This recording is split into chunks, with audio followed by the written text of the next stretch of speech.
So welcome back, Wellness Warriors, to the Q&A Files. I'm Trisha Jamison, your host, a functional nutritionist and lifestyle practitioner, and a life and relationship coach. And with me today is my wonderful co-host, Dr. Jeff Jamison, a board-certified family physician. Hello. We have a great show in store for you. Today, we have a fantastic guest joining us, the amazing Lori Finley. She's a colleague and a friend of mine. So I just want to share a little bit about Lori. Lori is a master prepared nurse with an impressive career spanning over 40 years.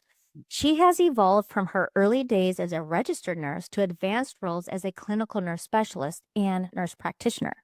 Specializing in functional medicine, Lori utilizes innovative tools like the Dutch hormone test and the DNA testing to help women balance their hormones and reclaim their vitality. Lori is also the author of Create the Vitality You Crave, a powerful guide encouraging women to take control of their health in a world where big pharma, big medicine, and big food can lead us down the wrong path. So if you're ready to boost your health and maybe even your energy levels, stay tuned. We'll dive into epigenetics, biohacking, hormone health, and all the juicy details about achieving holistic vitality. Lori, we are so excited to have you here with us today. Yeah, welcome. Thank you. I'm so thrilled to be with you. Thank you so much for having me. Yeah, absolutely. Okay, so Lori, your book, Create the Vitality You Crave, carries a powerful message for women. What motivated you to write it, and how has your personal journey shaped the insights you share in the book? Thanks for asking. That's a great question. First of all, spent so many years in critical care, right? I fell in love with crisis management medicine and heart transplantation and worked in cardiology for a long time. It wasn't until, my mid 30s when I really got frustrated with what I call like the rotor-rooter procedures, the crazy cycle of crisis management medicine, that vicious cycle that people go through, and realizing that this isn't working. And it was also, I'm traveling all over the country teaching about heart disease and all of that. And my father passed away very suddenly with a massive heart attack. And I was like, I can't do this anymore. Right. So God and I had a conversation and said, I need to spend the rest of my life in wellness, teaching people how to get well. And so I did make some dramatic changes at the VA Medical Center where I was working in cardiology, and created a big risk reduction program that went nationwide and things like this. But it wasn't until, my early 40s that I left Western medicine and knew that I wanted to, again, spend the rest of my life in wellness. Well, as things go, and God has a humor, right? Now in your third master's degree called Heal Your Own Body and learn functional medicine, because I was very, very sick. Because personally, I've got some really wicked genes. My birth mother died at the age of 25. I was 2 years old in 1 week. My father Oh, died. no. I read that. Oh, Father That's died terrible. it was. My father died at the age of 61. I had all kinds of cardiovascular disease and, strokes and aneurysm, heart attacks and breast cancer and ovarian cancer and osteopenia and osteoporosis and all of this and multiple.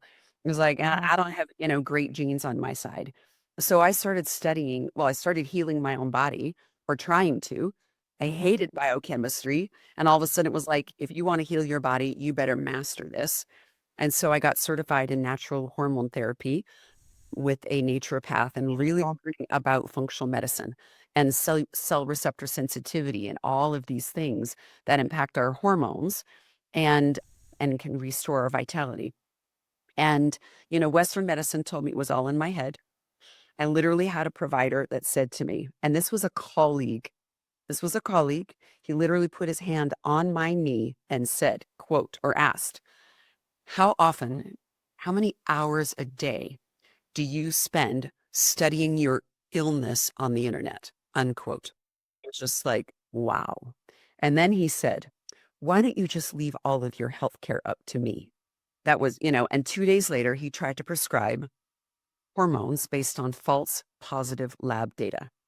And again, I'm already certified. Like, I knew these were false positive lab data. So I fired him. But in that moment that he has hand on my knee saying this, I'm like, if this is how I'm being treated, how are my girlfriends being treated? Like, Right. I can speak the lingo. I know physiology. I know pathophysiology. And for your listeners, that means the disease process.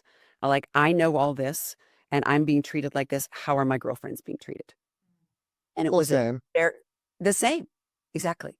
So it was a very, very long healing journey that I had to go on. I had to find functional health providers that would help me get to the root cause, which for me was a significant DNA variation, which is why my mother passed away at 25.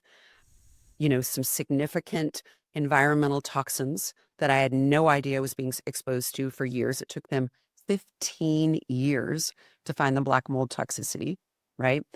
Heavy metal toxicity, black Epstein-Barr, all these things going on that were shutting down my mitochondrial, I've got some air quotes going on here, mitochondrial dysfunction. In Western medicine, they just slap you with a title called chronic fatigue syndrome, right? It was like, I wouldn't own that title. I never used that title. I didn't use that title until years after I'd restored my vitality. And I'm like, okay, people can at least relate to that. They don't know what mitochondrial dysfunction is, but I knew, and I was going to get to the root of it and heal it. In Western medicine, we use chronic fatigue syndrome as a wastebasket term. Yes. In other words, we don't know what else is going on, so we'll call it this. And I don't have the time or the energy or the resources to dig in and find out what's causing this, and don't have epigenetic tools in my tool case. So I'm just going to label you and diagnose you with CFS or chronic fatigue syndrome and send you out the door. They do the same thing with fibromyalgia and many, many other things, and anxiety and depression. Let's not get to the source of this, which is typically hormonal imbalance or microbiome and gut issues, and they just send you out the door with another prescription. Exactly. So that's why I was motivated to write the book. Like, I've completely restored my vitality. At 64, I'm way healthier than I was at 44. I just did a VO2 max test, which for your listeners means testing your cardiovascular resistance or your cardiovascular capacity. And, back then when I was so sick, I'd have to sleep for 2 hours to have 2 hours of productivity, and sleep for 2 hours for 2 hours of productivity. I had to choose between going to church and staying for the whole church service or making dinner for my family. Like, I had to choose. And now, right, I've got the cardiovascular endurance for a 60-year-old, it was superior, the top category, superior. For a 40-year-old, excellent. And for a 30-year-old, great. Oh, that's Right? fantastic. So, like, and to be able to turn around my health from 20 years ago, I had osteopenia. Now I'm in the 95th percentile for bone health. Like, so I want women to understand we can heal our bodies. I was in severe premature menopause, like no hormones, flat lines, adrenal, cortisol levels flatline, that they had to give me Cortef because my body wasn't making any. And what's Now, Cortef? Cortef is a bioidentical cortisol, prescription, right? Hmm. That they will give you to give your body some cortisol so you've got any energy. So it's like when you're really desperate, right? I mean, I was really, really sick and really desperate. So to be able to come that full circle 20 years later and have this much vitality and energy, healthier than I've been in decades, like probably 30 years, not just 20, but 30 years. Hormones are in better shape than they were in my 20s. And I want women to understand it. And I'm hoping that I can catch women in their 20s and 30s before they even get to their 40s and 50s and are perimenopausal. Like, this is what's happening when you're in aggressive, yang energy, hunter mode, masculine energy, whatever you want to call it.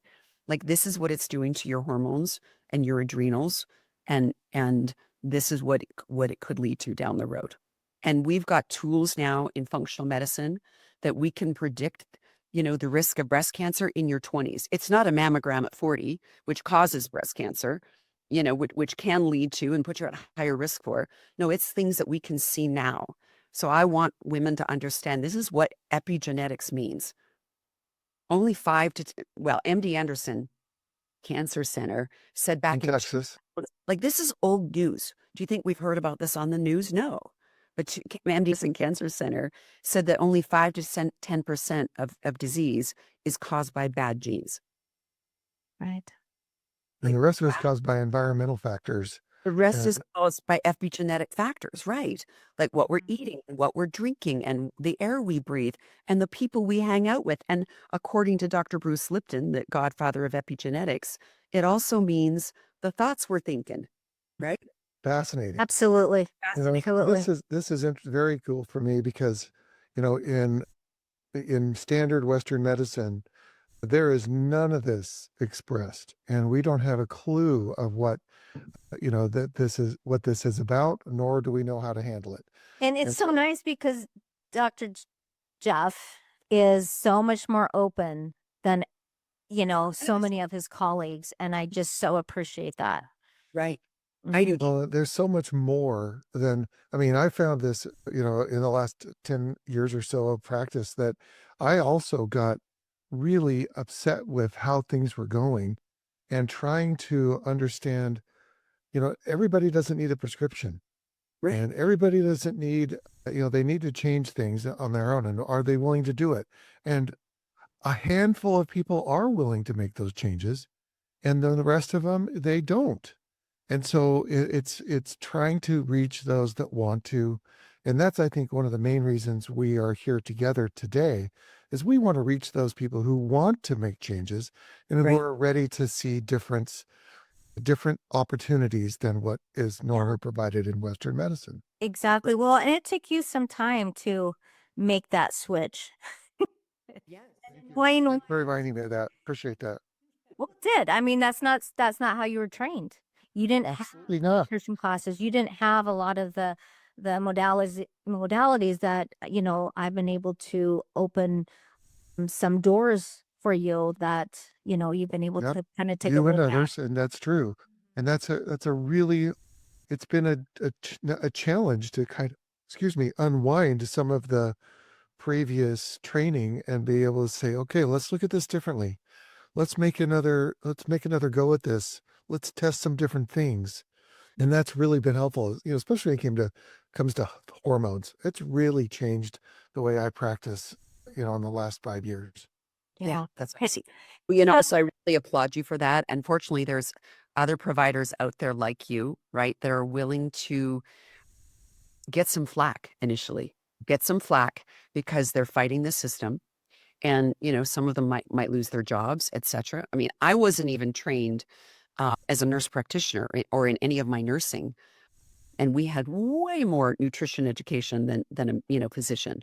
But I didn't even understand all of this coming out as an NP. I had to do advanced training in functional medicine to really get this. And honestly, I think that one of the best credentials I have, if you will. Yes, I've got a lot of credentials, but I think one of the most important is that I've had to do this healing work myself.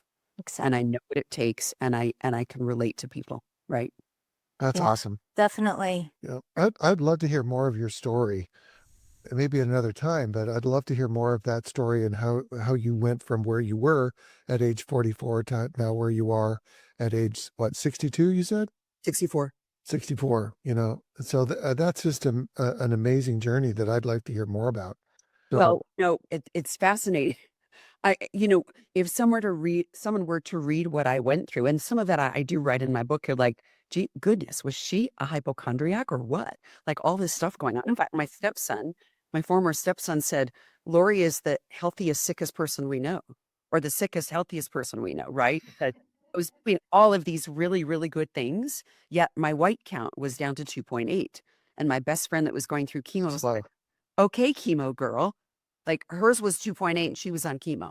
It's like, what's going on? I don't know. Or, I happen to have just in my mid 30s, when I lived here in Salt Lake City, I fell down some steps, like on my butt, right? Not head first, tumble over, but, boom, boom, boom, boom, on my butt, and had what they call it, compression herniation, up here in my neck, C7T1.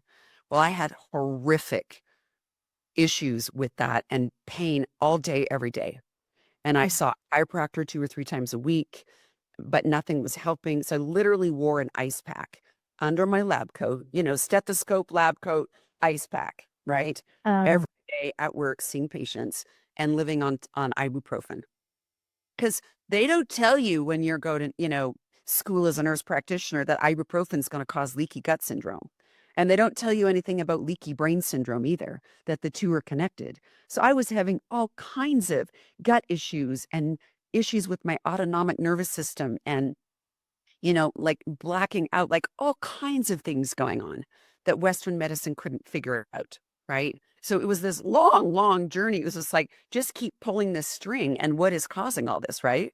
Well, I'd never done a DNA test and to find out that, oh, you might want to avoid gluten and dairy. Well, that was causing half the leaky gut issues. Right. But as soon as I got my spine fixed and got to see a really good provider, like, okay, finally the pain went away and I got corrected. But it was those things that Western medicine didn't have a clue. Or, even the syncopal episodes for your listeners, like spontaneous fainting episodes. I'd have a 3 to 5 second warning. And initially it was just every 2 or 3 years. And then it was a couple times in one weekend. And my ex started CPR. Like, what is going on? Oh, we have a daughter that Right. does that on occasion. But I mean, Western medicine was like, well, you need to have a pacemaker. Hmm. Well, no, I didn't need a pacemaker. I did all these fancy cardiac tests. There was nothing wrong with my heart. It was my neck that I injured when I was 35, right? So it's like all of these things that, again, we get these ologies or ologists in medicine. I like to teach people about what I call this tree in functional medicine. If you look at the leaves of the tree in Western medicine, all these trees or all these leaves are the different specialties. We've got a gynecologist and a rheumatologist and a, endocrinologist and a, psychiatrist and a cardiologist, all of these ologists, right? And internists like Jeff, but all of these ologists and nobody's talking to each other. Like, how could your brain be connected to your gut, right? How could your depression be connected to your gut or your hormones? Western medicine can't put that together. And as you start coming down the trunk of the tree, you start looking at, is there an imbalance? Is there an acid-base imbalance or a hormonal imbalance or a neurotransmitter imbalance? Then you start getting down to the roots. It's like, oh, wow. Are there genetic variations? They call them SNPs. Are there environmental issues or toxicities? Are there relational issues or adverse child events, right? That may be contributing to what's going on physiologically, that emotionally, mentally, and spiritually, these things are impacting our physiology. And that's what I love about functional medicine. It's like, let's really figure out what's going on. And sometimes if we ask people, like, what do you think is making you sick? They can often tell us. Well, Well, I can tell that I'm sorry, Trisha, let me just real quick. Until Trisha really opened my eyes to some of the nutrition things that she learned through her work. I mean, we got really no nutrition training in my entire medical training, whether it be in Right. medical school, residency, what have you. Fellowship. And we still, it's still that way. There's still nothing. And that's something that I've just really appreciated how Trisha has given me so much more to work with that I can work with my patients on. And she hers, of course, too. But it's an amazing amount of a wealth of knowledge that is just sitting out there for people to use if they just will. If they just will, is Oh, it? thank you. Well, this actually goes right into my next question, so I appreciate that. Thank you, Jeff. Yeah. And thank you for your comments here, Lori. So you've been quite vocal about how big pharma, big medicine, and big food influence our health. What do you think women really need to understand about these influences, and what can we do to take back control? Are you ready? Here we are. We're sitting down. Okay. Well, like Jeff, right? I've been wined and dined by big pharma, right?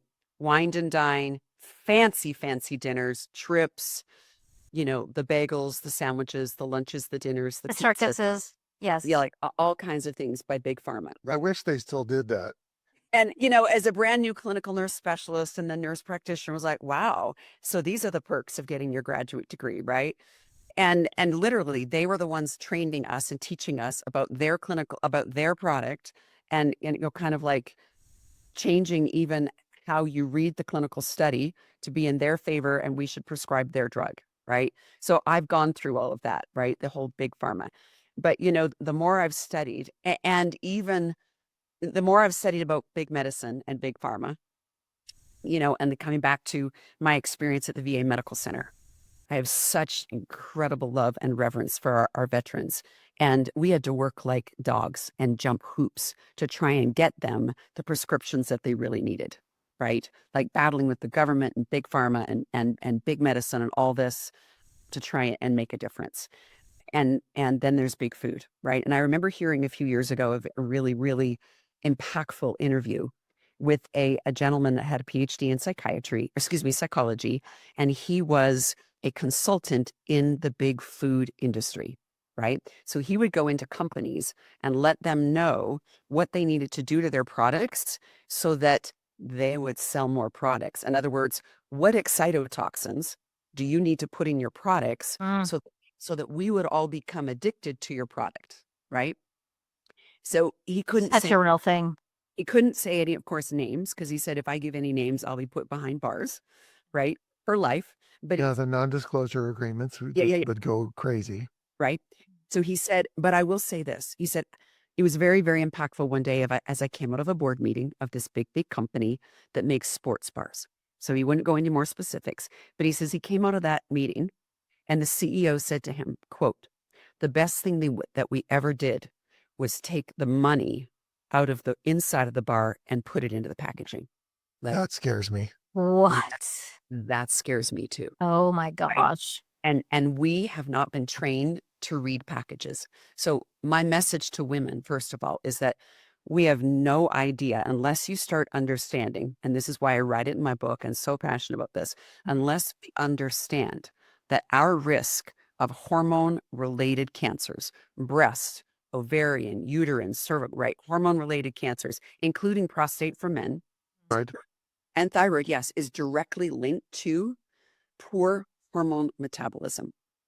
And all of these toxins that they put into our food, they put into our personal care products, that they put into our cleaning products, right? All of these toxins are gumming up our liver and our hormone metabolism, sending us down this trajectory for hormone-related cancers.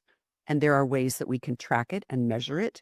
I've seen women, including myself, in 90 days completely change the trajectory by implementing dietary changes or by adding a simple supplement, right? So if you can't do it with your diet, and or if you've got a genetic variation like I do that you need extra support, well then find that out and take control of your health. And until we start reading labels, whether it's our food or our cleaning products or our personal care products, we will be sitting ducks, and we don't need to be.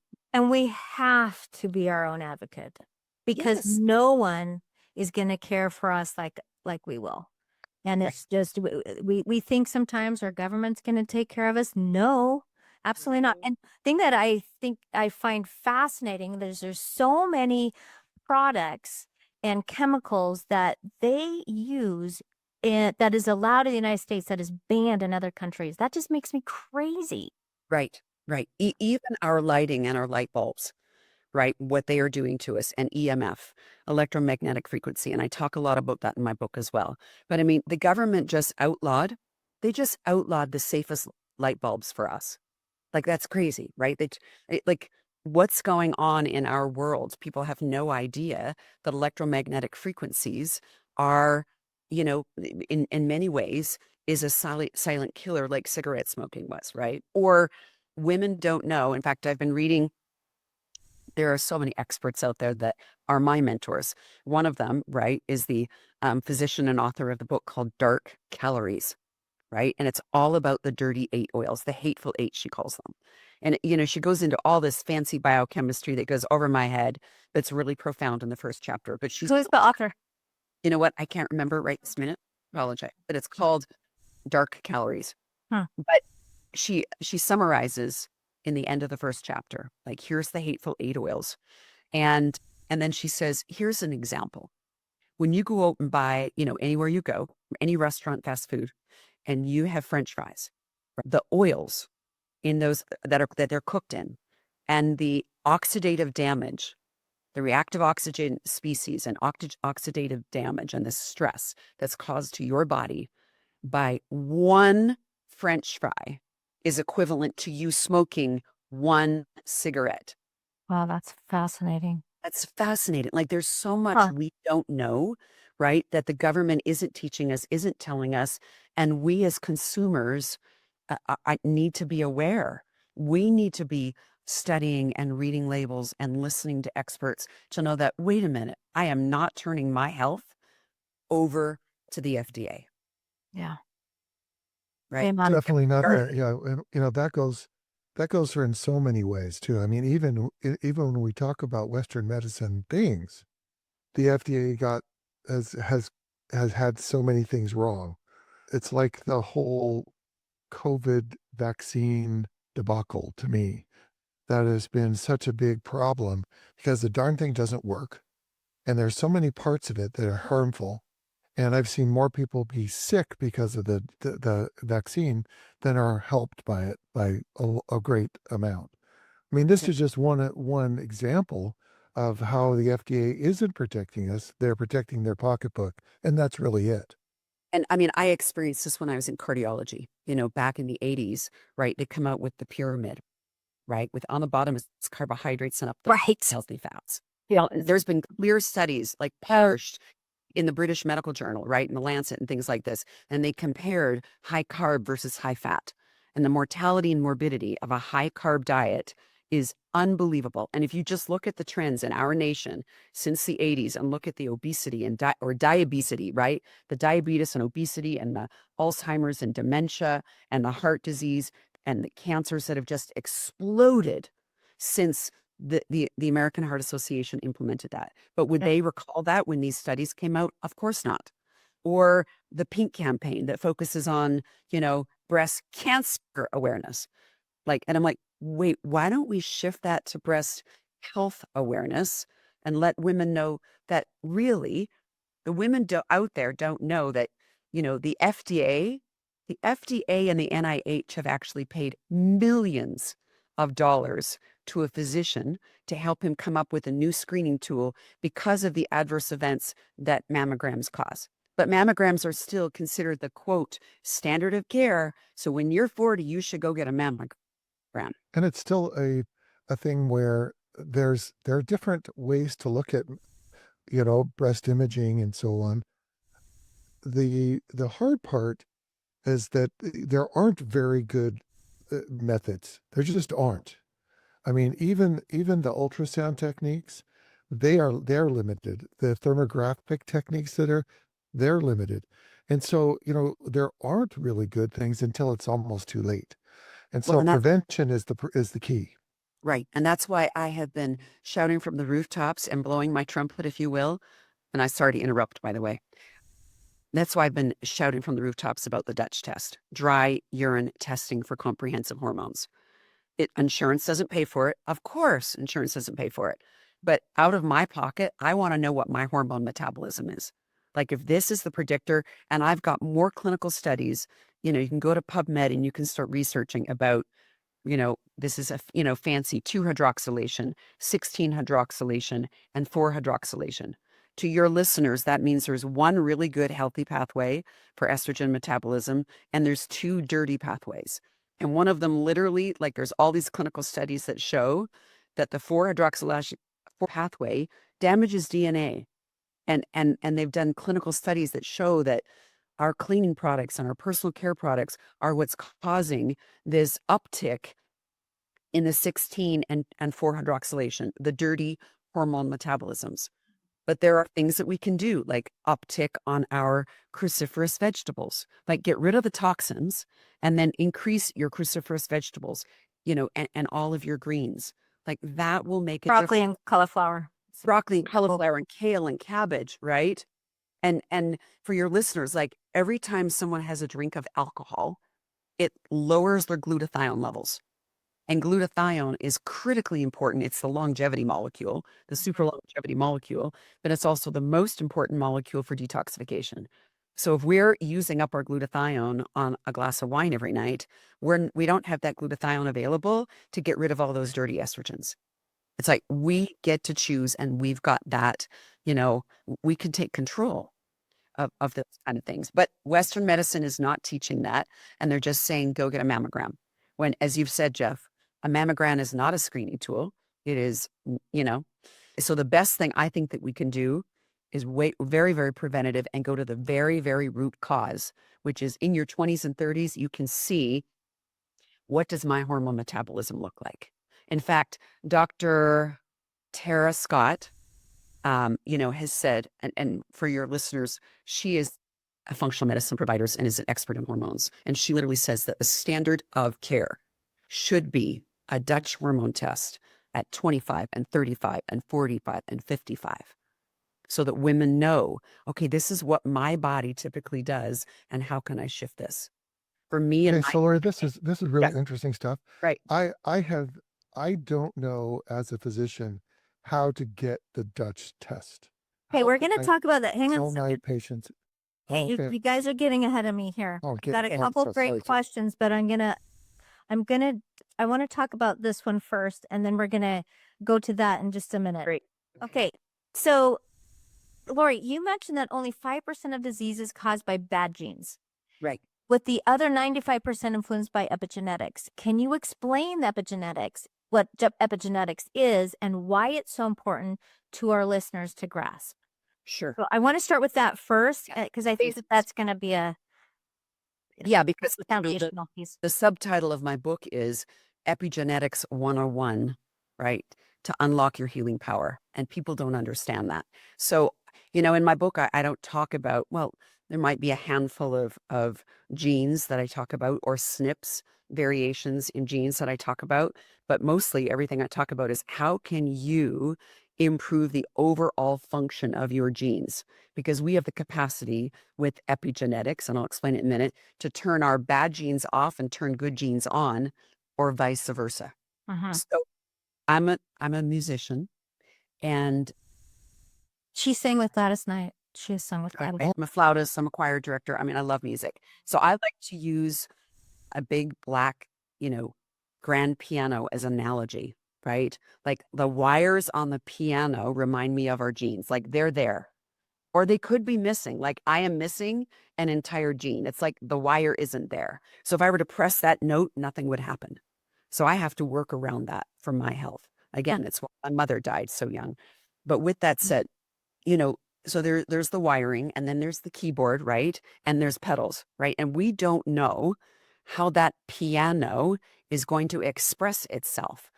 Bach or Billy Joel or Beethoven or Beyonce come out of that piano. We don't know. It takes an external influence called a pianist to sit down and play those keys and work those pedals, right? Now you could have a flat key, so the note will be like, ooh, that's a little flat. To me, that's like one of our genes that are under functioning. One of the enzymes isn't working. And so that enzyme might be functioning at about 60% or 30% capacity, or it could be a little sharp. Like you could be over methylating, which is just as bad almost for your health as under methylating. So we need to pay attention to those things. But what it all means when it comes to epigenetics is that we get to control, again, our diet, our lifestyle, how much stress, that we're putting under our body. If we do meditation and yoga, and if we do movement every day, or if we hydrate, and if we're hydrating on a regular basis, are we hydrating with clean water or really dirty water? Are we surrounding ourselves with toxic people, or do we have a lot of toxic thoughts? According to Dr. Bruce Lipton, who's the PhD godfather of epigenetics, he literally said, our thoughts, like we might need to repeat this, our thoughts change our biochemistry, change the biochemistry of our blood, which changes the effect on our cells, right? All the way down to the DNA.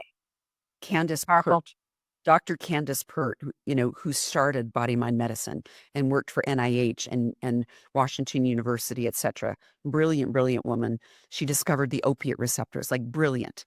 And she was the one that could actually, stated that our emotions can get locked into our DNA and change the impact of our DNA, right? And the expression of our DNA. So it's like, look, this is a big deal. So when I say we need to pay attention to adverse child events, or our relationships, or our stinking thinking, right? All of those things, right, are going to have an impact on the expression of our DNA. But I think this gives I think this gives so much hope because it puts us in the driver's seat where we can start controlling what it is that we eat, how we react to different situations and respond, how we deal with stress, the sleep that we get. I mean, it allows us so much more than what we've been previously, thinking in the past. And that is, oh, these are your genes, too bad for you. No, You're just sitting we down. get to take control now. Right? Love that. We don't have to be a victim, and that's the payoff for some people, right? Like they don't want to take responsibility. Right. So, that's the payoff of victimhood, but we get to choose. And even if we're stuck in, rotten medical system with a copay and a 15-minute doc in the box experience, we can still, like, for the reason again I wrote my book was the principles I teach in there can impact and improve and help any dirty gene become a healthier gene. Yeah, that's so great. Okay. Yeah. So that goes into, so you emphasize that women have more control over their health than we often think. What practical steps can they take to start reclaiming their vitality, especially when the healthcare system can feel very overwhelming? Yeah. Great question. I think one of the most important things that we need to do, and we've already talked about reading labels and, you know, movement is obviously critically important, and hydration and getting adequate sleep, right? And managing your stress. Those things are all important. And I would say that they come down to, and what they really have a major, major impact on is our hormone balance. Yes. I think women are completely oblivious. I was oblivious with 2 graduate degrees in nursing, completely oblivious to how bad how bad the hormonal balance was, right? Like oblivious. And most women have no idea that they start in perimenopause, sometimes in their early 30s, right? Mid 30s. They have no idea that even as a teenager, if they've got all this acne and severe PMS and anxiety and depression, that this is all hormonal imbalance that we can start tweaking with our diet and lifestyle and getting rid of toxins and improving our diet. And it may mean, okay, let's boost up your progesterone with a simple, progesterone cream. Right. So how do you go about when you are working with clients, how do you go about helping people get rid of the toxins in their environment? What are some things that you share? Okay. First of all, I make sure people know that, look, this is a long process. This is going to take time. This is all compound interest. I teach compound interest all the time.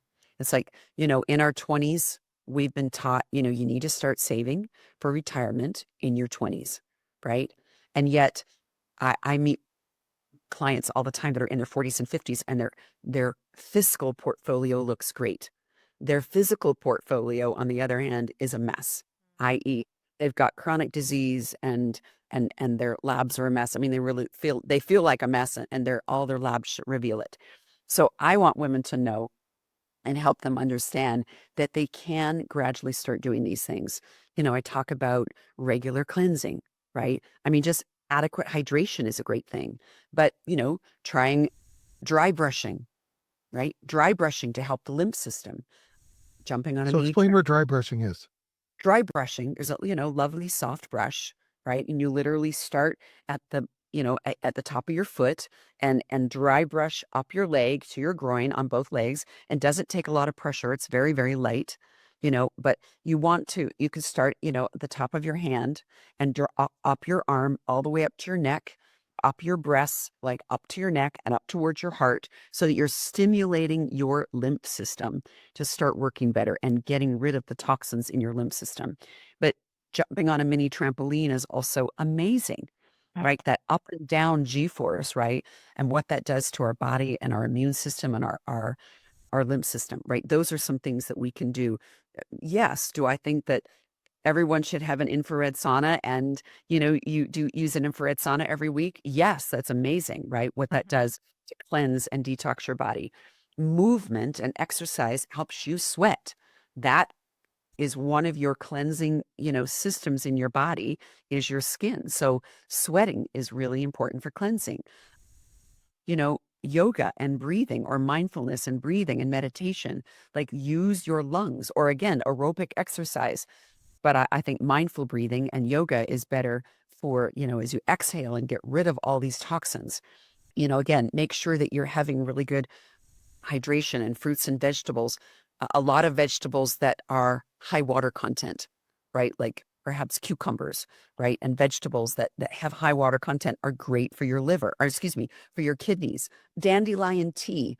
Everybody could go to the store and buy some dandelion tea and have a drink of dandelion tea every day. And you can get used to it. Doesn't taste great at first, but Doesn't taste great, you get right? used to it.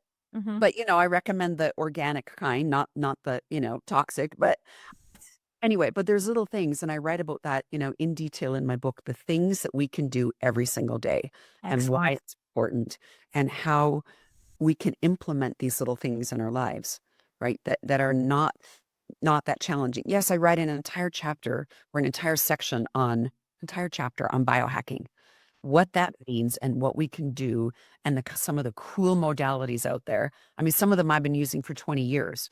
And, now there's tremendous amount of scientific proof, like, that this really works.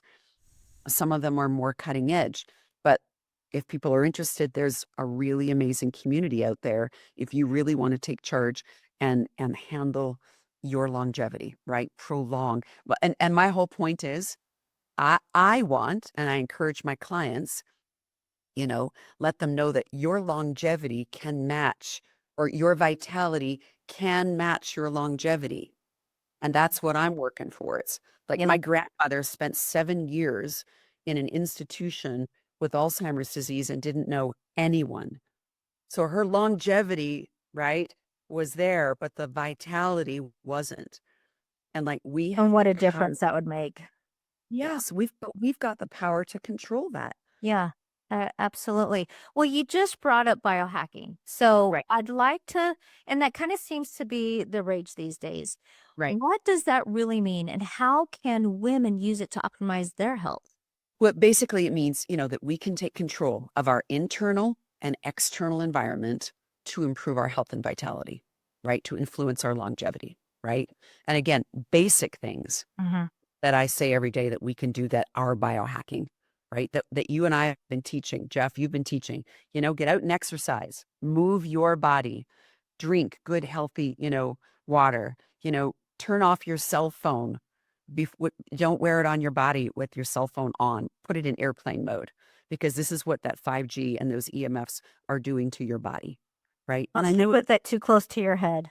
no, I know it's not convenient, but get that out of your room even. Yes. And, wire your computer.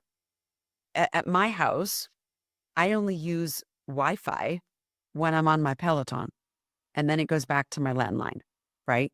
To protect myself from the EMF. And there are things we can put in our homes to protect ourselves. There are special things you can put, special casings on your phone that you can protect yourself. Because, 5G is not going away.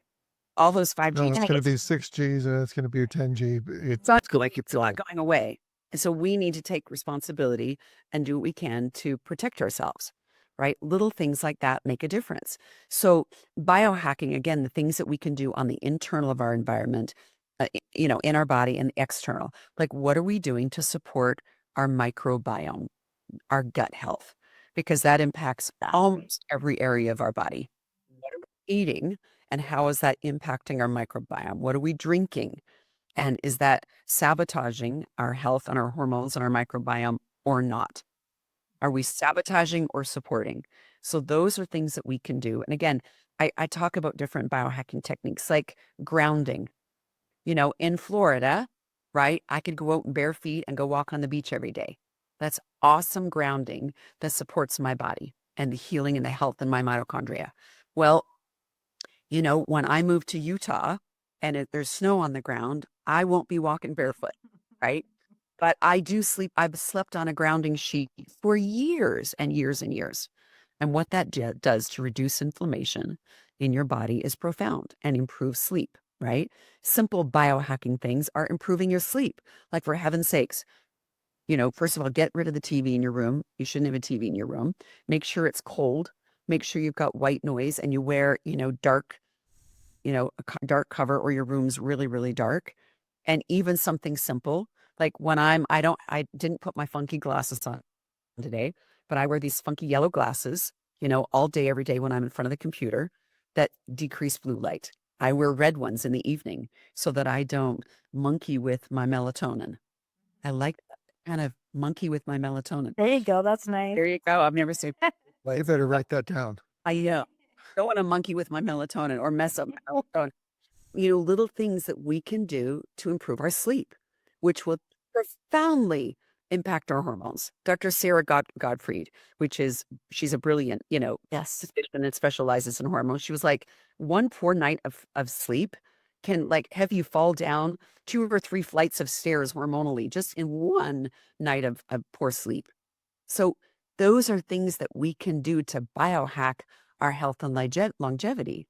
But, PEMF and grounding and ozone therapy and glutathione support, like all of those things are extra things that we can be doing, right? Yeah, I love that. That's fantastic. Right. Okay, so you also highlight hormone health as a key predictor for hormone-related cancers. Right. Dr. Cody Ellefson has made significant contributions in this area. How can you, with your expertise, empower women to take charge of their hormone health? This is one of my passions, right? Again, part of it is because of what I went through, like didn't have a clue. And I want women to start understanding, right? And that's one of the reasons that I created my big hormone quizzes, my hormonal package of quizzes, because I want women to understand, okay, these symptoms I'm having, like I had no idea that these were related to hormones. Had no idea. Like this could be testosterone deficiency or estrogen dominance. What does that mean? And what can I do about it? Right. So the most important thing is I want women to start being hormone savvy. I want them to start paying attention to their body, because so much of what we experience is very insidious. And I've had try and not get emotional here.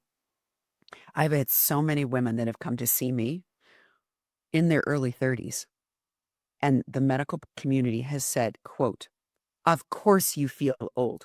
You're getting old." Wait, they're 32 years old. They didn't do any lab testing, no functional lab testing, of course, and just sent them out the door with synthetic thyroid in 15 minutes, right? When the one that was my favorite, right? She put on 50 pounds. This was a cheerleading coach. Like she was an athlete, right? An athlete, and puts on 50 pounds and feels horrible, isn't sleeping, can't think, her hair is falling out. So, all he did was say, "Oh, here, you need some synthetic thyroid." No, the problem was that she had severe heavy metal toxicity and Epstein-Barr, right?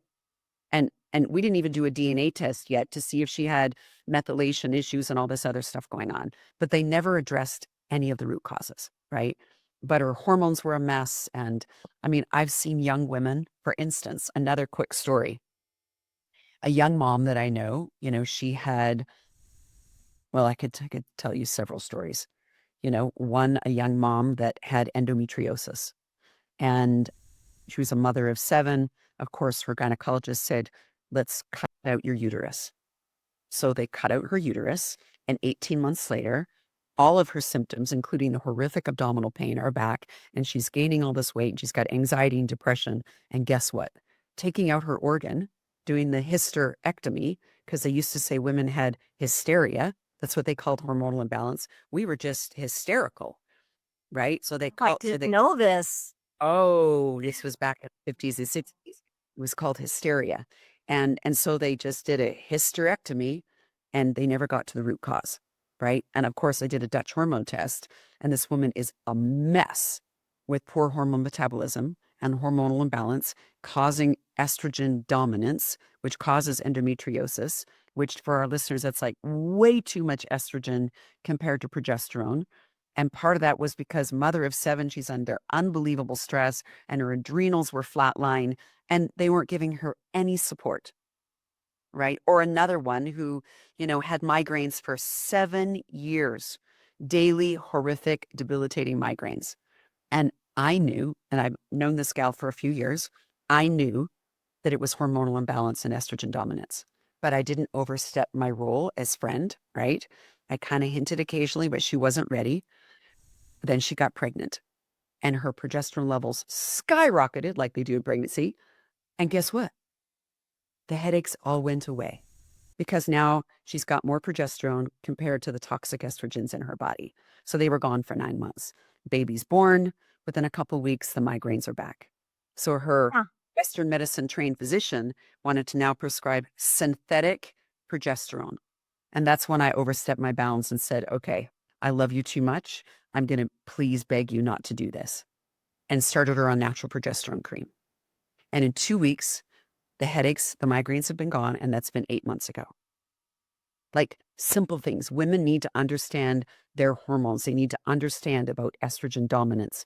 And that means too much of the fake toxic estrogens compared to healthy, God-given progesterone. And now I want to come back to estrogen. Unfortunately, because of the news of the Women's Health Initiative, and I know Dr. Cody spoke about this, right? The Women's Health Initiative of 2002, and all the news around the world that hormones cause breast cancer and strokes and heart disease, that they're dangerous and we shouldn't Throw be. us back a decade. More than that, I think, right? Again, overnight prescriptions for hormones fell dramatically, dropped off. Completely stopped. Women were left absolutely desperate. And so women have been taught for years and years and years that estrogen is bad. No, God-given estrogen is what protects our heart. What protects our breasts and protects our brain and protects our bones. So I want women to understand, no, we need this. And if you're having hormonal symptoms, even if you don't know they're hormonal symptoms, if you've got symptoms, you should probably check. That's why I did my hormonal quizzes, like ding, ding, ding, ding, ding. You might have this hormonal imbalance, and here's what you can do DIY at home to help heal your body and heal your endocrine system before they even slap on, some hormones. But we need to understand that we need healthy hormonal imbalance and we need estrogen and we need healthy progesterone levels and we need healthy testosterone levels. So if your provider isn't providing that, you need to fire them and find someone who will. And that's a big problem right there. And that's one of the things that I would like to have you address for a second is, what do you tell women to say to their provider if they're not really understanding how to get to the root cause? What do you have them say? Well, again, that's one of the reasons I've written the book and why I'm going into such detail in my workbook, my companion workbook, even including a link to here's my huge questionnaire. Here's all of the questions that I ask a new client, like from a functional medicine standpoint. Here's all the things that I want to know that are going on in your life and what you're putting on your body and your hair, what you're cleaning with, what your family history was. Did you have childhood adverse events? All of these things that might be impacting your hormones. Like if a woman educates herself that much, now she can go in. She is now armed as her own advocate to go into a physician and say, this is what's going on. Here's my symptoms. Here's my history. Here's what I've done to change everything. And I need some support. And I think I need some bioidentical hormones. Or they can at least, right, get some healthy, organic wild yam cream and start supporting themselves that way. And again, I've got blog articles and I write about it in the book and all this. But I mean, women can start doing that in their teens and 20s. Right? They can start addressing this and start getting rid of the toxins and start nourishing their hormones properly. So if they go to a provider and a provider looks at them with deer in the headlights, like, I don't know what you're talking about. Like, what are you talking about? Then it's probably time for a new provider. Right. And I know that's hard. And there's a lot of providers out there that don't have a clue. They don't have the time. They don't take the time. But I think that's what's awesome about the gift of the internet is that women can now search for and get resources and healthy resources and listen to experts and start doing things at home to take charge, even if their medical provider is 10 to 20 years behind. And it's really hard because I mean, I can tell you as a busy physician myself, it's really hard to dive into when you these kind of things and many other things. It's really hard to dive into it and to know everything. And it's not that you need to. What you need to be, in my opinion, as a physician or other provider of any kind, is to be open and Right. to listen and to be able to. Because what I found is that most patients, when they've taken the time to invest in themselves and do their own research, they're usually coming up with things that you better listen to. And the other thing that's interesting is that when people come to me and tell me what, say, I'm sorry, I've been researching on the internet. I think you probably hate that. I stop them right there and say, no, please. I don't have time to research all the things about you. So you've done some research. Tell me what you found and let's work on it Right. together. Let's work on. I can order some lab tests. What do you think? And let me go through, some hypotheses, right? And some differential diagnosis on all this. Let's do this together and create partnership. And Right. that's what I'm And trying. that's the thing that I think really is the big difference between doctors who are really set on their own understanding and those who are open to learning outside of the box a little bit. Yeah. And there are lots of areas that are within the sound of our voices here that really you don't really have a lot of options when it comes to providers.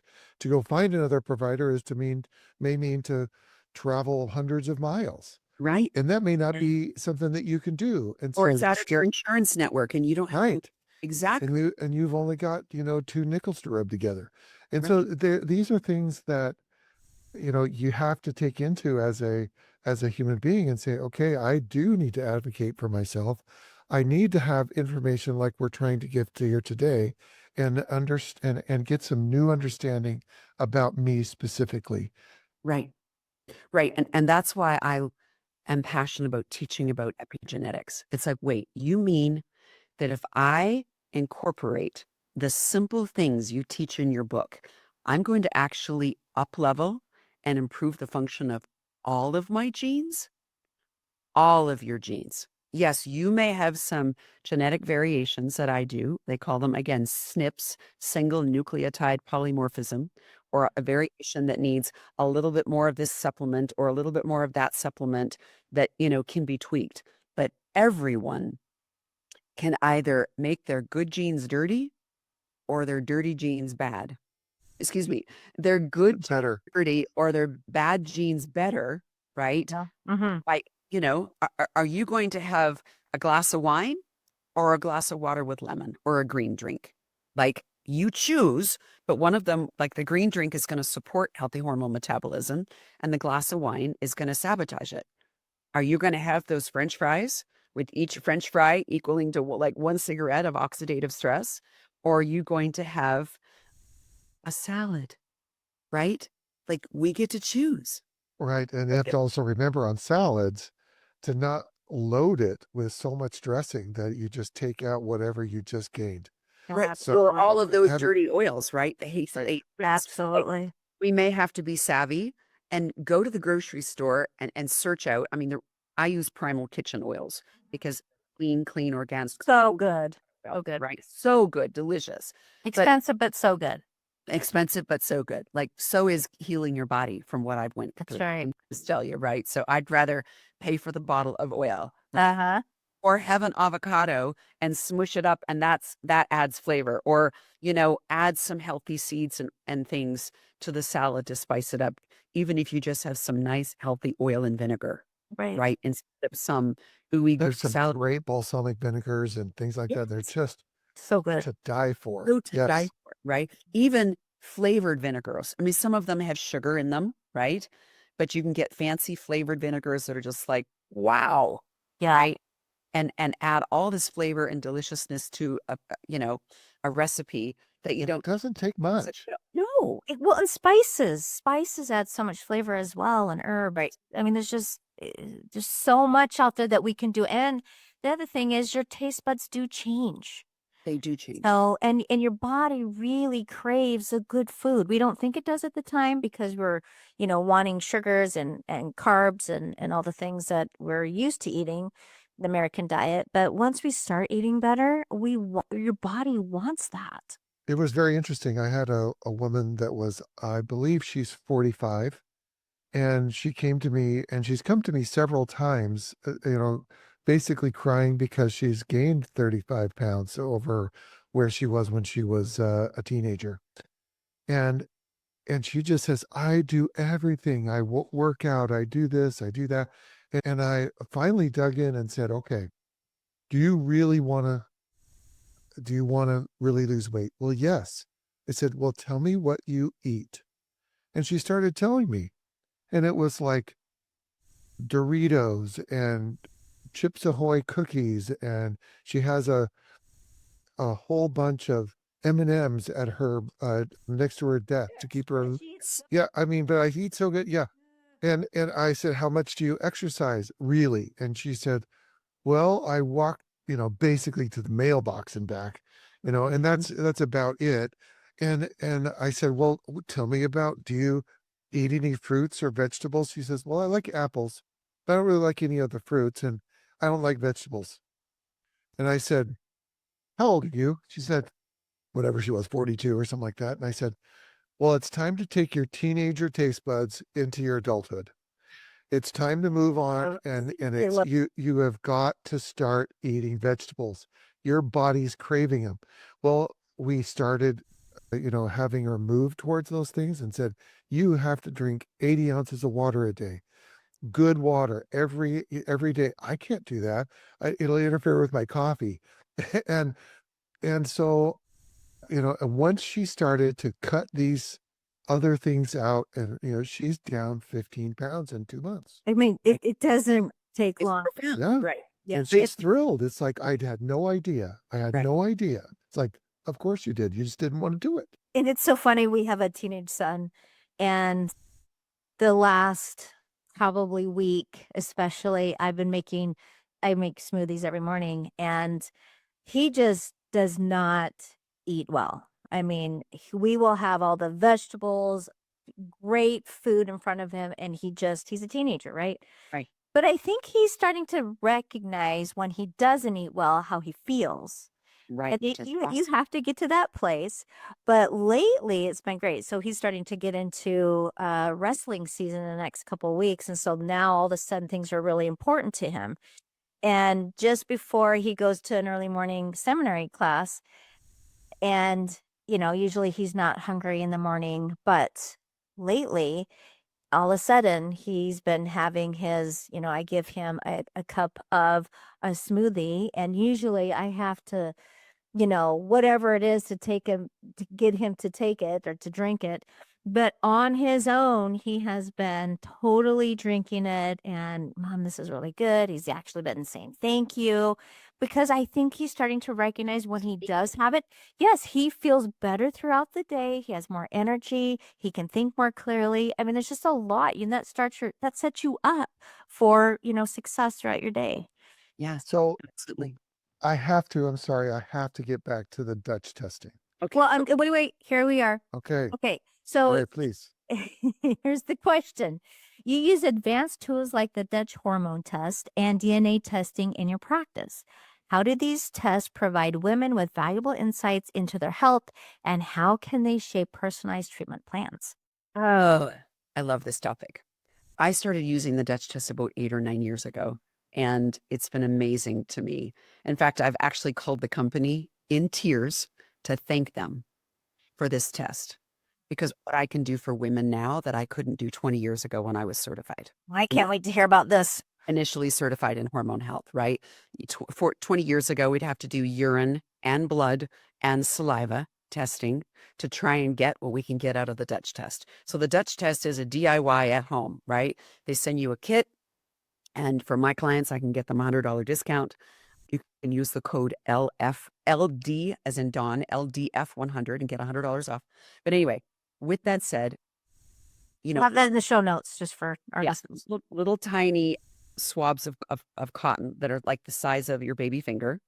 that you'll have 5 cortisol samples that you'll do throughout the day and 4 urine samples. So you can either pee in a cup and dip this little paper in, or you can pee on the paper, whatever you want to do, and you let it dry, let that paper dry overnight. You write down, a questionnaire and you send that all in. Within 14 days, typically max, the results come back. And it measures not only your hormone levels, and there, tremendous amounts of science to prove that this is accurate, even more accurate in many cases than just a serum test. And again, this isn't just a blood Which test. is a blood test. I love it. So this isn't just a blood test at 10 a.m. This is my hormone level at 10 a.m. There's 4 levels throughout the day, and then, several cortisol levels as well. But they're also testing your hormone metabolism and the various pathways for your estrogen and progesterone and testosterone. And you see DHEA, and you'll see an entire amazing adrenal profile. So, Lori, share that. Talk more into what it is. What does it mean when you're talking about hormone metabolism? Explain that a little bit more, please. So we mentioned that a little bit earlier. The 2 is the healthy, the 16 and the 4 hydroxylation. So it's just 3 different biochemical pathways or metabolic or metabolism pathways for you to metabolize your estrogens. The 2 hydroxylation is healthy, and the 4 and 16 are unhealthy. And when I see a Dutch test, I can actually write there whether it's the methylation patterns we see or the metabolism patterns that I see. I can typically pick out, here's what's going on genetically. Like I can, it's really fascinating, really exciting and fascinating to map over, a DNA test and the Dutch test to be able to see, okay, here's your wiring, and here's how it's expressing itself. We talked about the piano expressing itself.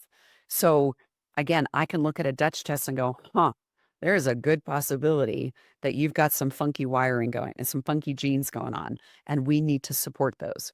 What's really fascinating is when I do a DNA test and we look at it and go, wow, there is no reason for you to have these lousy results. Like, you're dirtying your good genes by your diet and lifestyle.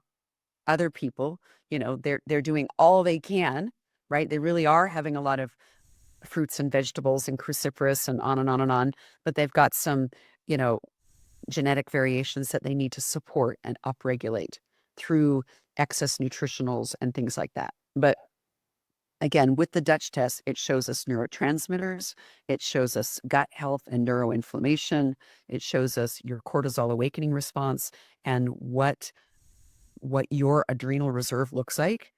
And women don't understand the link between stress, i.e. their adrenal function, their cortisol levels. They don't understand stress and what that does to hormonal imbalance. In medical terms, we call it, pregnenolone steal. So is the precursor to progesterone. And then progesterone, then helps create the estrogens and testosterone and DHA and all this, and even your cortisol. So if our cortisol levels are ramped up, we're going to be depleting our progesterone like crazy on high, right? And as our progesterone drops, now we've got this horrific estrogen progesterone imbalance, which causes the estrogen dominance, which is all relative. It's all about how much progesterone compared to estrogen. Whether it's healthy, good estrogens or toxic estrogens from our environment, we still need a really good, healthy progesterone estrogen ratio. And when we're under stress, then that blows it all. Like, it just sabotages those healthy balances. So, we can talk. And who isn't under stress? Exactly. We can talk to her blue in the face and say, we need to manage stress. Like, people would be amazed if they saw how much progesterone I'm on as a postmenopausal woman who's up to a lot of big things and, to keep my body balanced, right? Like, so if you go to your doctor and he just gives you 100 milligrams of, progesterone capsules, I'm saying that's a drop in the bucket. It's probably not going to handle it for a lot of women, but younger women, right? I've seen young women and And perimenopausal women dramatically improve their hormone balance and their symptoms by just starting on progesterone cream, for a couple weeks in the month during their cycle. Oh, so good. Right. Yeah. So good. So Awesome. you prefer the progesterone cream over the good progesterone capsules? No, actually, for young women, if bioidentical hormones cost a lot of money. Mm-hmm. And so for younger women, right, that, right now they just need a little boost of progesterone, I'll recommend them using some wild yam cream that they can get, organic, good wild yam cream that will boost them up, right? And it's not as expensive as getting a bioidentical progesterone capsule. Now, I've used, and I'll share with listeners, some might think this is TMI, but I'm like, here's my experience. I've tried the pellets. The pellets, some people love them. You insert a pellet like it's a little teeny Tablet. well, it looks like a little tiny, like when you have a leaded pencil, right? Like a leaded pencil, and you buy the lead and you put it in. It's similar to that, right? Okay. Really small, and it's about a 1/2 inch, and they will do a little incision and implant that in there. And it's loaded with all these hormones that are supposed to last anywhere from 3 to 6 months. And so you get a peak Interesting. crop, and I've tried those. And so for me, it didn't. I was too imbalanced. Like it just did not work. I did not appreciate it. So I use, you know, testosterone as a lozenge under my tongue in the morning, and I use vaginal suppositories for progesterone and estrogen. That is what has worked best for me, particularly as we age. A lot of women, as we age, you know, the hydrochloric acid can drop in our stomach. So we may not be absorbing our nutrients and or our prescriptions as well. And it could be even our hormones. So that's why I like to use the, the suppositories instead of Well, capsules. and testosterone is eliminated in the first pass metabolism, so you can't even use testosterone Right. orally. Right. Swallowing testosterone, it's of no use. Right. But yeah, so I hear what you're saying as a sublingual under your tongue, letting it dissolve and absorb there. A lot of people use creams, bioidentical creams of testosterone too. Have you ever tried that? Yes, I have. I absolutely tried that, and I've had clients that have tried that. I've had clients that have used that as well, and they've had great results.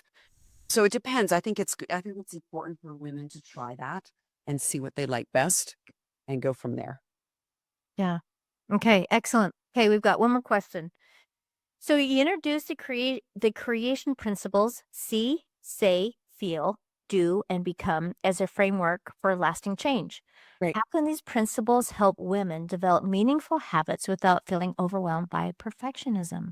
First of all, I think it's important for us to understand that it comes back to, again, what Dr. Bruce Lipton has said, right? The power of our thoughts and our intentions and the things that we're saying to ourselves every day do impact our physiology, right? In my workbook, I really focus on women getting really, really, really honest with their current reality. What is your current reality? How are you feeling? How have you been treated, in the Western medical system? Have you been dissed? Yeah. Have you been dissed? Have you been gaslit? How are you feeling? And then what does it look like for you? Start visualizing, right? Start seeing, visualizing, and saying, this is what I want my body to feel like. And as we start repeating those things over and over again, if the power of our thoughts and our words will impact, right, our health and the will impact our biochemistry, the biochemistry of our blood, that will impact our cells, that will impact our DNA, well, then for heaven's sakes, let's start repeating positive affirmations every day. I feel vital and strong. I mean, even in my calendar, I don't just say exercise. I say, I feel strong and flexible after my Pilates routine, right? Like, like, like literally putting out there and create what I want my body to feel like and the partnership that I want with my healthcare provider, right? So that if we can actually start visualizing, this is what I want. Deepak Chopra says, right, that our environment, our diet, and again, our thoughts can impact our health for 20 to 30 to 50 years from now. So I want this message to reach, your listeners that are 20 and 30 and 40 and 50 years old. Like, what you're doing now makes a difference. So if you can start visualizing, this is what I want my health to look like, how much vitality I want. And again, vitality isn't just physical. It's emotional and mental and spiritual. It's all, right? This is what I want to feel and what I want my life to feel like when I'm 65 years old. Can I play with my grandchildren? Can I take them to Disney World for the day and feel fabulous? Do I have the energy and stamina and mental capacity and the passion to be still making a difference in the world? Do I have do I feel sexy? Do I feel passionate, with my partner that we can, have a wonderful romantic, sexual relationship with great orgasms? We can say this on this show. But I mean, it's like, can we be really, thrilled with our lives and have the energy and vitality? The answer is yes. But we need to be able to create that and then use these principles of, seeing what I want it to look like, really speaking and articulating it and watching what we're saying every day, really incorporating that feeling like, and I juice my affirmations up, the feeling of it with movement and with music, like, get that in my heart and soul. This is what I'm creating every day. And that then fuels the doing. So if you think about an iceberg, right? All we see when we see an iceberg, right, is the very top. And we know that there's 3 to 4 to 5 times as more ice under the water than on top.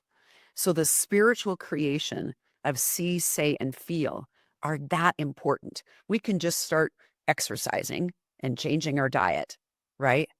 But in the moment when life hits us or our schedules change, right? If we don't really have that deep spiritual creation of the see, say, and feel, then we're going to blow that. Well, forget it, right? And so I teach principles of like even the power of 10.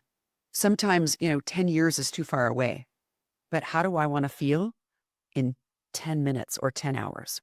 Like right now in the next 10 seconds, this mint chocolate chip ice cream, that would be my favorite, right? Or this mint gelato. When I went to Europe, just saying I had plenty of gelato, but typically I don't have any sugar. But like in 10 minutes or 10 seconds, this taste is like exquisite. And in 10 minutes, I could still be really happy. But how am I going to feel in 10 hours? Or if I have a lot of bread, like I can't have bread because of the gluten and what it does to restless leg syndrome. Like, how am I going to feel in 10 hours if I don't sleep because I had a bunch of bread? Like, choose, right? And so if we, and I also teach women about the concept called floors and ceilings, right? If we can have, we start our New Year's resolutions with, here's my ultimate goal. I want to do, my yoga every single day and an hour a day. And this is what I'm committed to. And life happens. And then we quit. Like we can't get the consistency. But if we develop what I call a floor, right, which is a 1-minute version. So you spoke earlier, Jeff, about people just walking to the mailbox. Like that could be your 1-minute version. Committed every single day consistently. I at least do my 1-minute version.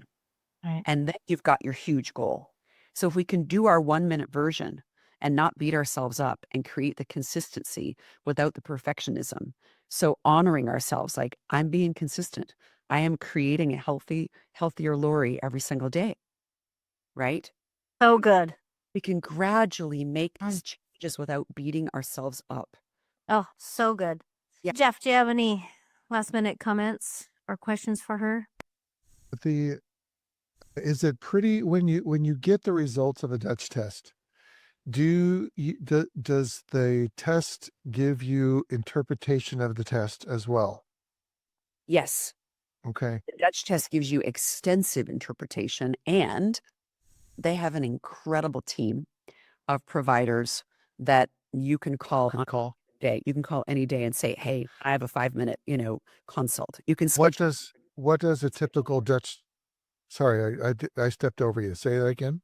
You can have a 5-minute consult or you can schedule one in advance. Like I've got a client right now and it is heavy duty what she's dealing with hormonally. Like we're talking big, big, big issues and way more advanced than her endocrinologist or I can even solve. on my own. So I'm going to set up an hour-long consult with the Dutch team that can see this, and help us understand why she's getting repeated pituitary tumors. Like, what is going on?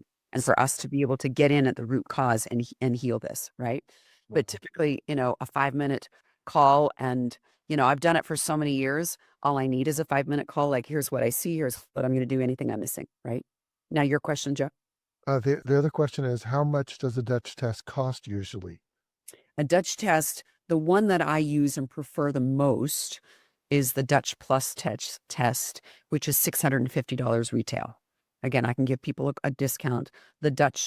Just the Dutch Complete is about $400, and they have smaller subsets of tests. If all you want to do is the cortisol awakening response and look at their adrenal profile, that's just a couple $100.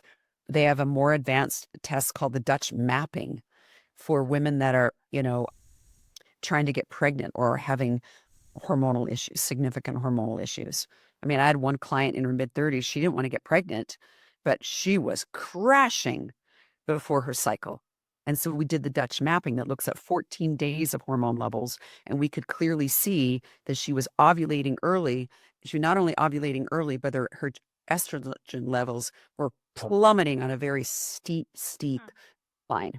And so all we had to do was tweak her diet a bit and give her a teeny supplement. It was just like, well, there you go. Now I don't need, anti-anxiety meds and antidepressants.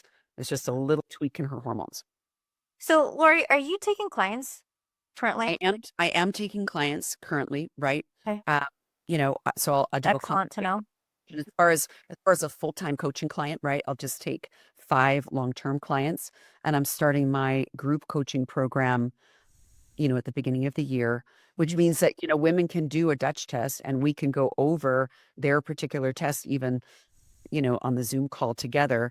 And what's so great about that is every single woman, as they start implementing what I tell one client, it's going to dramatically improve their hormones. Oh, I love group.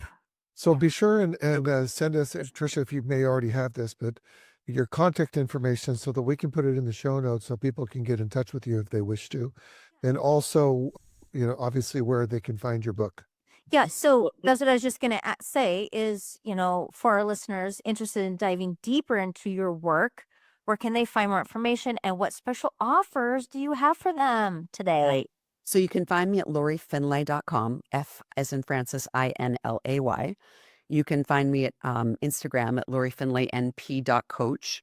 And for your listeners today, you can go to what I'm providing for them is not only the first free chapter 1 of my book, but also $30 off my very advanced hormone quizzes, right? And this not only, estrogen and progesterone, testosterone, and your adrenal hormones and thyroid, like here's some basic information that you need to know, like, oh, those symptoms are leading to this, and what can I do on my own? So really teaching them basics about healing their endocrine system and making it function better.